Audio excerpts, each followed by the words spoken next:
Hello everyone, good morning in Europe, good evening in United States. This is Aurora with another daily outlook video. As always, we're going to see what happened yesterday in the market, what is going on, and what we have to expect from today's financial data. Yesterday, we had mixed and different economic data and events and things that happened. And to analyze them, the analyzing of them can explain us, can help us to understand what happened in the market.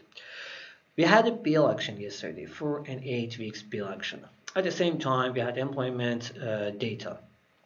Employment data was, but we can say that initial jobless claims. Initial jobless claims was a little bit a little bit better than expected in the continuing and in the 4 week average, but because the continuing fell to 2.080 million, if I don't mistake, and 4 weeks, let me see the numbers exactly, and 4 weeks average fell to 272k, 272.7500k, 750k, sorry. So, but initial jobless claims after 6 week falling, it was increasing for the weekend the 12th October 12 to 268k. So after 6 weeks of decreasing initial jobless claims, we finally saw that it paused the trend and increased a little bit, which it can tell us that for the next weeks probably the continuing jobless claims also will be a little bit different, and 4 weeks average will be a little bit different. Why? Because as we mentioned before, the concern about the COVID-19 is increasing, and employment also reached to its highest trend, to its top in trend of increasing. So it needs a little bit pause in these levels to reconsider itself, and then we probably will see the employment levels around same things that we have right now before year end, and in the next year we will have the better condition in the employment numbers. At the same time, we had the Philadelphia's Federal Reserve November manufacturing index also, which it was much better than market expectations. We had the Philadelphia Fed had a different data, which it was like manufacturing activities, employment, and blah blah blah. However, the manufacturing was better than expectations. We had shipping index. We had better than expectations. We had pricing index better than expectations. But in the Philadelphia Federal Reserve numbers, also the numbers that we had yesterday, in there also the employment numbers, we missed the employment numbers, which it can again put the employment numbers in the spotlight and tell us that just like employment market is a little bit tighter than what we think, and we have to be a little bit more thought on that. So this is about the economic data numbers. But yesterday, as I told, we had the auction as well for the 4 and 8 weeks auction. The interesting thing that I was, if you remember yesterday, I was thinking that bond yields should increase because of these auctions that we have, but vice versa, it happened exactly opposite of that even on my expectations.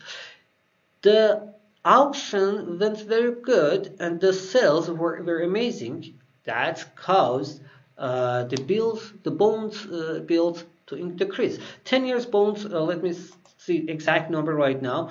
The rates are here. Yeah, US 10 years bond yields fell again under 1.60% to 1.59%, which tells us that the investors, they most likely that to go through the less risky assets, because when you are going to buy the less risky assets, it means that the bond yields should decrease, which is one of the less risky assets are the bond yields. The reason of their interest is to just like, these numbers indicate that investors are interested in a more yields to hold for the shortest time, for the shorter time.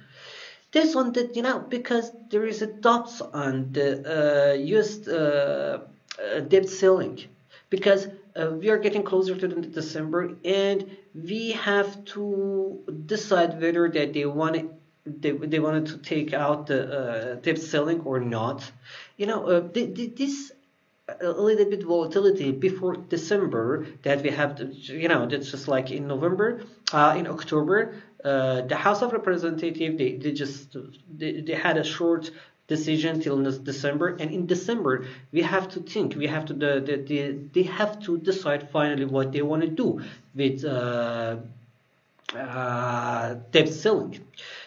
It's like whether they're gonna lift or suspend it. So it's just like the debt ceiling is one of the concerns right now in the market. So we have to see that whether they're gonna lift it or whether they're gonna suspend it, whatever they want to do. However, this is what we have right now, and it will increase the market risk. As you see that here, the numbers increase the market risk. This is the VIX chart.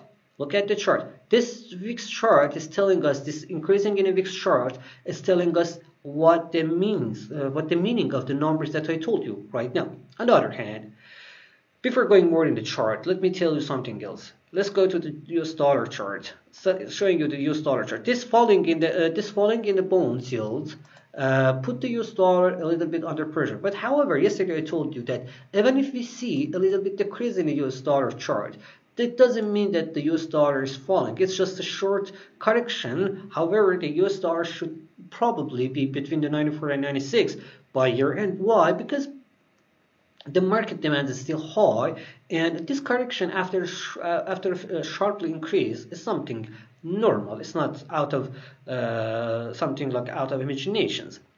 On the other hand, as you know, next week Thursday we will have the Thanksgiving Day.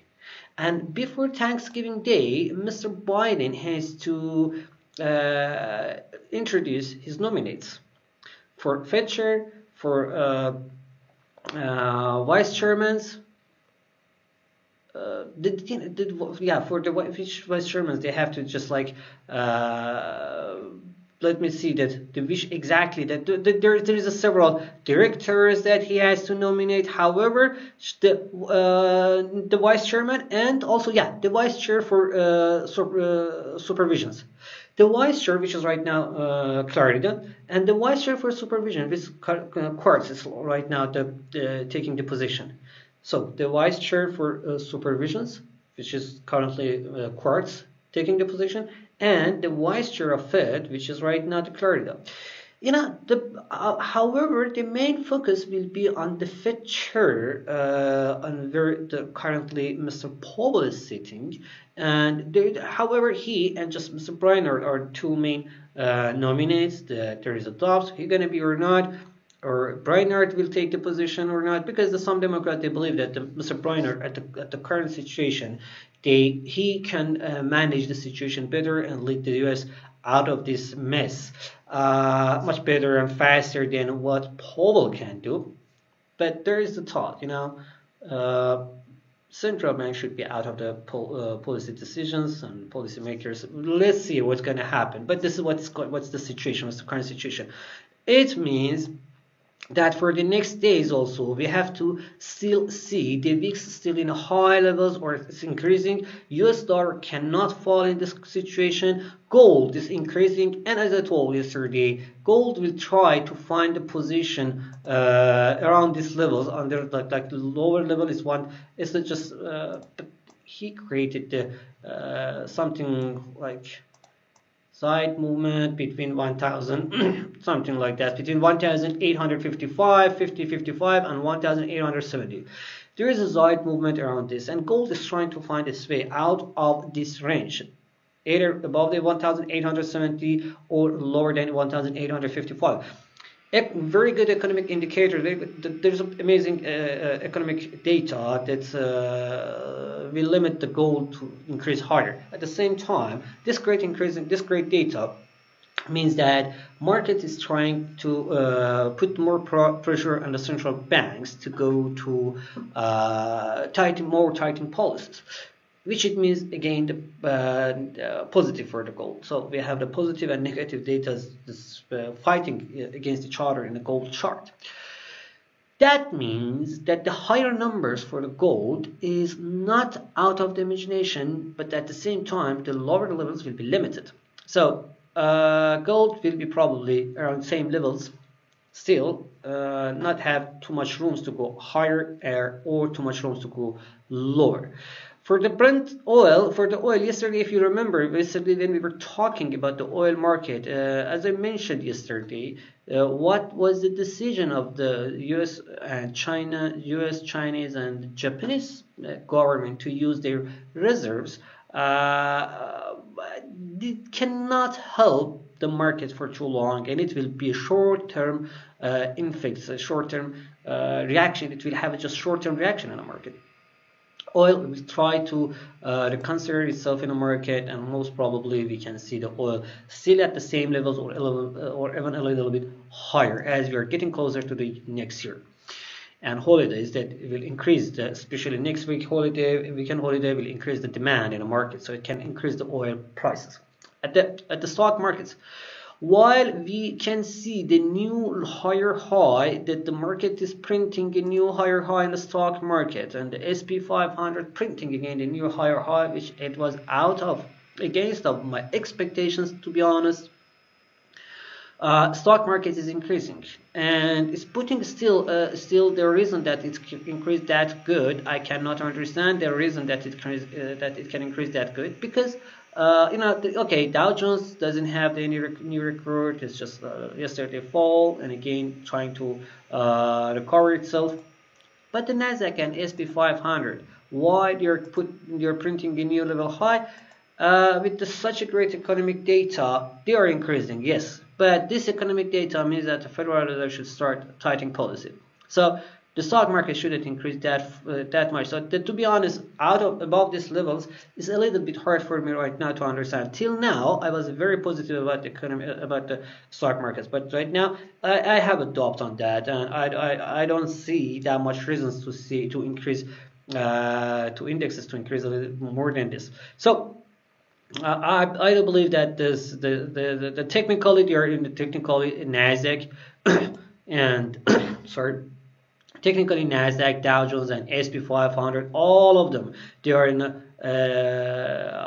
especially in the SP 500 and Nasdaq, they are in a very clear uptrend.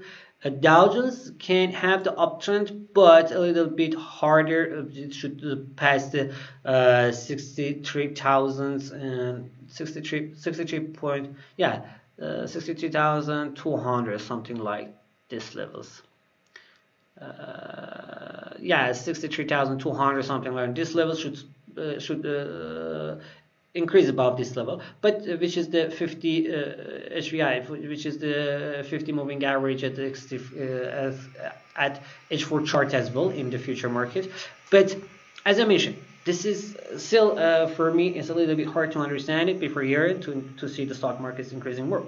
However, this is what is going on in the cryptocurrencies market. The Bitcoin and other coins are falling as we were expecting in the last days, that these regulations and this law will put the market a little bit under pressure for a little bit more longer time. For now, for time being, till we can see the enough reasons to stop this downtrend.